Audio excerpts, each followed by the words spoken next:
بسم اللہ الرحمن الرحیم وقل رب زدنی علما۔ بسم اللہ والصلاة والسلام علی رسول اللہ وبعد۔ محترم بھائیوں اور بہنوں، وہ انسانی ہستی جو ہم سب کے وجود کا ظاہری سبب بنی، جنہوں نے معمولی پانی کے قطرہ سے لے کر جوان ہونے تک ہمارا خیال رکھا، وہ مبارک ہستی ہمارے والدین ہیں، ہمارے ماں باپ ہیں۔ وہ ماں جو 9 مہینے تک ہمیں اپنے پیٹ میں اٹھائے رکھی، زچگی کی تکلیفیں برداشت کیں، رضاعت کی پریشانیوں کو جھیلا، ہماری خاطر اپنے آرام کو قربان کیا، راتوں کی نیند اور دن کے سکون کو تج دیا، ہماری خوشی کو اپنی خوشی سمجھا اور ہمارے غم کو اپنا غم خیال کیا، ٹھنڈی، گرمی اور بیماری میں ہماری حفاظت کی، ہمارے ہر ناز و نخرے برداشت کرتی رہی اور ہر وقت ہمیں اپنی آنکھوں میں بسائے رکھی۔ پھر وہ باپ جو صرف ہماری خاطر جسم و جان کی پرواہ کیے بغیر محنت کرتا رہا، پردیسی زندگی اختیار کی، آرام اور راحت کو قربان کیا، ہماری ہر فرمائش پوری کرتا رہا، ہماری تعلیم و تربیت کا انتظام کیا اور ہمارے بہترین مستقبل کا خواب دیکھتا رہا، یہاں تک کہ ہم برسرے روزگار ہو گئے۔ ان کے احسانات کو کیا کوئی بھلا سکتا ہے؟ کیا ہم میں کا کوئی اپنے ماں باپ کے احسانات کا بدلہ چکا سکتا ہے؟ واقعہ یہ ہے کہ ایک شخص جس قدر بھی اپنے ماں باپ کی خدمت کر لے، ان کو اپنی آنکھوں میں بسائے رکھے، لیکن ان کا حق ادا نہیں کر سکتا۔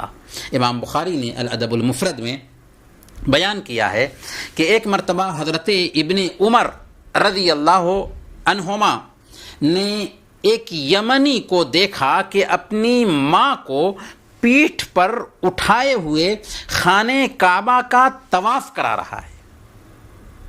جب اس نے حضرت ابن عمر رضی اللہ عنہما کو دیکھا تو شاید اس کو لگا کہ میں بہت ہی اہم کام کر رہا ہوں، بہت ہی عظمت والا کام کر رہا ہوں، تو اس نے کہا کہ یا ابن عمر اترانی جدیتھا، اے ابن عمر کیا آپ کا خیال ہے کہ میں نے اپنی ماں کا حق ادا کر دیا؟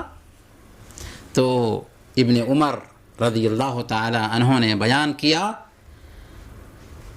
وَلَا بِزَفْرَةٍ وَاحِدَةٍ، تم حق ادا کرنے کی بات کرتے ہو، ایک سانس کا بھی تم بدلہ نہ چکا سکے، یعنی تجھے جنم دینے میں ان کو جو پریشانی ہوئی تھی اور اس وقت انہوں نے جو سانس لیا تھا، اس کی ایک سانس کا بھی تم بدلہ نہ چکا سکے۔ جی ہاں، ماں باپ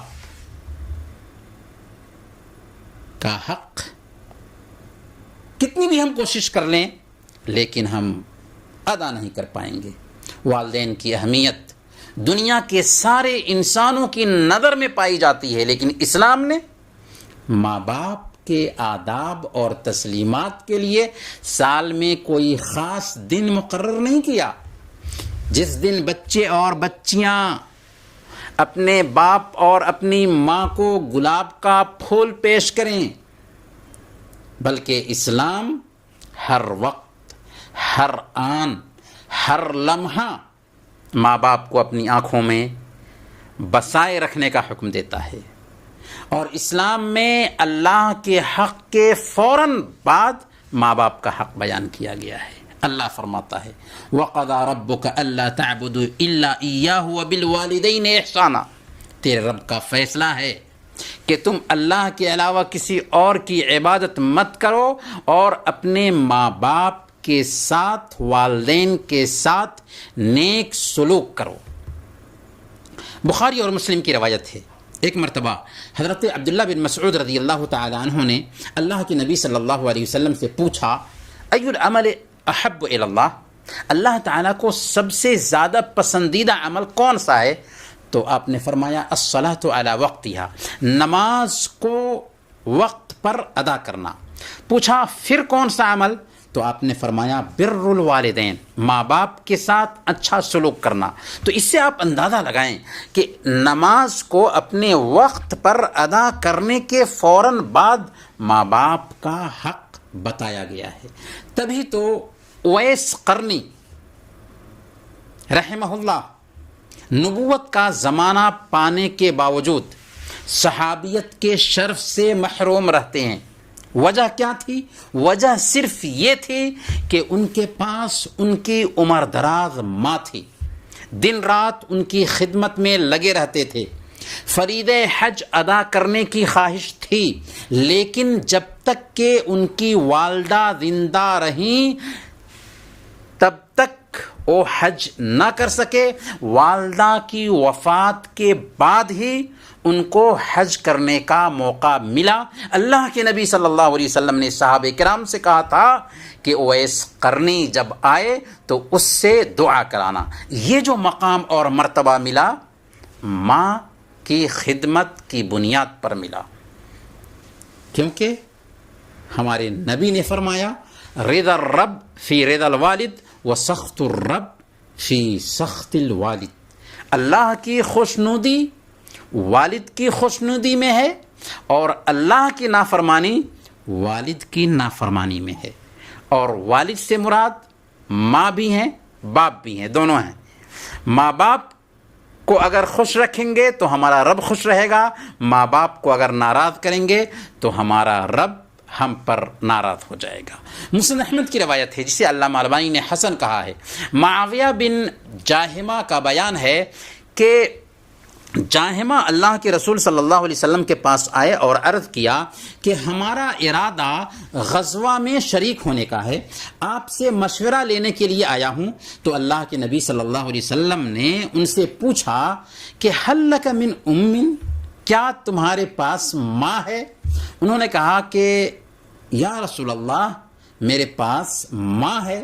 تو آپ نے فرمایا فلزمھا فإن الجنۃ تحت رجلھا، ان کی خدمت میں لگ جاؤ کیونکہ جنت ان کے قدموں کے نیچے ہے۔ جنت چاہتے ہو ماں باپ کی خدمت کرو، ماں باپ کی خدمت کرنے کی وجہ سے جنت ملے گی۔ اور صحیح مسلم کی روایت ہے اللہ کے نبی صلی اللہ علیہ وسلم نے ارشاد فرمایا رغم انف ثم رغم انف ثم رغم انف من ادرک ابویہ عند الکبر احدہما او کلاہما فلم يدخل الجنہ، اس شخص کی ناک خاک آلود ہو، اس شخص کی ناک خاک آلود ہو، اس شخص کی ناک خاک آلود ہو جس نے اپنے ماں باپ کو یعنی والدین کو یا ان میں سے کسی ایک کو بڑھاپے میں پایا اور ان کی خدمت کر کے جنت نہ حاصل کر لی۔ بہت بڑے بدنصیب ہیں وہ لوگ جو ماں باپ کی نافرمانی کرتے ہیں، ماں باپ کی باتوں کو ٹالتے ہیں، ماں باپ کو دکھ دیتے ہیں، ماں باپ کو تکلیف پہنچاتے ہیں۔ صحیح بخاری کی روایت میں جریج العابد کا قصہ بہت مشہور ہے جس میں عبرت ہے، سبق ہے، پیغام ہے ماں باپ کی نافرمانی کرنے والوں کے لیے۔ ایک دن کا واقعہ ہے، جریج اپنے عبادت خانے میں بیٹھا عبادت کر رہا تھا، ماں آئی اور پکار لگائی جریج نے کہا کہ اللہ تو میرے دل کی کیفیت کو جانتا ہے، میں نماز میں ہوں، اور جریج نے ماں کی پکار کا جواب نہیں دیا۔ ماں لوٹ گئی، دوسری مرتبہ آئی، ماں نے پکار لگایا، جریج نے ماں کی پکار کا جواب نہیں دیا۔ تیسری مرتبہ آئی، ماں نے پکار لگایا لیکن جریج نے ماں کی پکار کا جواب نہیں دیا کیونکہ وہ نماز میں تھا۔ ماں نے بد دعا کیا اللہم لا تمت ہو حتی تری ہے وجوہ المومسات، اے اللہ اس وقت تک جریج کو موت نہ آئے جب تک کہ وہ کسی بدکار عورت کا منہ نہ دیکھ لے۔ ماں کی بد دعا لگ گئی۔ ایک فاحشہ عورت جریج کے پاس آئی بدکاری کے ارادہ سے، جریج نے اس کی طرف دھیان نہیں دیا۔ بدکار عورت ایک چرواہے سے منہ کالا کی، اور جب بچہ پیدا ہوا تو الزام جریج پہ ڈال دیا۔ لوگ آئے، جریج کے گرجا گھر کو، عبادت خانہ کو گرا دیا، کیونکہ جریج تو لوگوں کے بیچ پاکیزہ سمجھا جاتا تھا اور سزا دینے کے لیے لایا گیا۔ اس وقت جریج نے اس بچے کو بلایا، نماز پڑھی اور اس بچے کے پیٹ پہ ہاتھ رکھتے ہوئے کہا کہ بچہ بتا تیرا باپ کون ہے؟ بچے کو اللہ تعالیٰ نے زبان دے دیا۔ بچے نے کہا میرا باپ فلاں چرواہا ہے۔ یہ سن کر کے لوگوں نے جریج کی عظمت کی گواہی دی، جریج کے تقوی کے قائل ہو گئے، اور اپنے عمل پر نادم اور شرمندہ ہوتے ہوئے جریج سے گزارش کیا کہ ہم آپ کا عبادت خانہ سونے اور چاندی سے بنا دیتے ہیں۔ انہوں نے کہا کہ نہیں، جیسا تھا ویسے ہی بنا دو۔ یہ حدیث بیان کرنے کے بعد اللہ کے نبی صلی اللہ علیہ وسلم بیان فرماتے ہیں، لو کان جریج فقیہا لعلم ان اجابتہ والدتہ الزم من استرسالہ فی صلاتہ، کہ اگر جریج دین کے فقیہ ہوتے تو ان کو پتہ چل جاتا کہ ماں کی پکار کا جواب دینا اپنی نماز میں لگے رہنے سے زیادہ ضروری تھا۔ لیکن یہاں پر ایک مسئلہ ہے، اسے سمجھ لیجئے۔ اگر فرض نماز میں ہے اور ماں پکارتی ہے تو اللہ کا حق مقدم ہے، پہلے فرض نماز ادا کریں گے، اس کے بعد ماں کی پکار کا جواب دیں گے۔ لیکن نفلی نماز میں ہے اور ماں پکارتی ہے تو ہمارے لیے اختیار ہے کہ نفلی نماز ترک کر کے ماں کی پکار کا جواب دیں، لیکن یہ کوئی سیریس مسئلہ ہے تب، ورنہ ہم نماز بھی مکمل کر سکتے ہیں اور ماں کی پکار کا جواب بھی دے سکتے ہیں۔ لیکن اس حدیث میں ہمیں جو پیغام ملتا ہے وہ یہ ہے کہ ماں اگر ناراض ہو جاتی ہے اور وہ بد دعا کر دیتی ہے تو وہ بد دعا ہم کو لگ سکتی ہے۔ اس لیے ہمیں اپنے بارے میں سنجیدہ ہونا چاہیے۔ دنیا میں ہماری عاقبت ماں باپ کی ایک آہ خراب کر سکتی ہے۔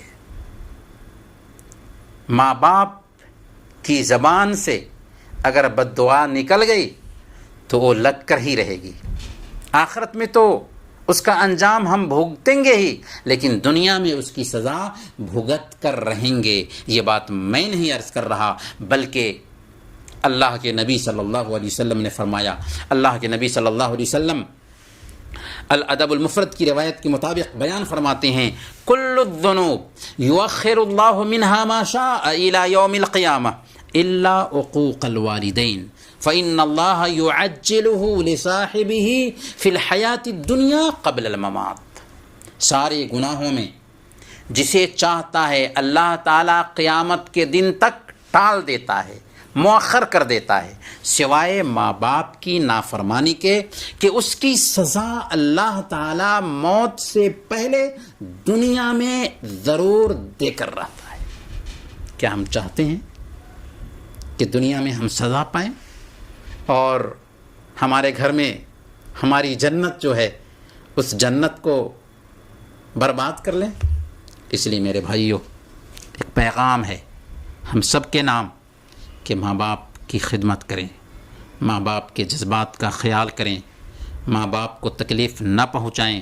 جیسے ہم اپنے بچوں کی دیکھ ریکھ کرتے ہیں ویسے ہی ماں باپ کی دیکھ ریکھ کریں، ماں باپ کے ہر حکم کو سر آنکھوں پر رکھیں اور ان کی خدمت کریں، کیونکہ دنیا میں وہ ہمارے لیے جنت ہے۔ اللہ تعالی ہم سب کو اسی توفیق عطا فرمائے۔ وصلی اللہ علی نبینا محمد وعلی آلہ وصحبہ اجمعین۔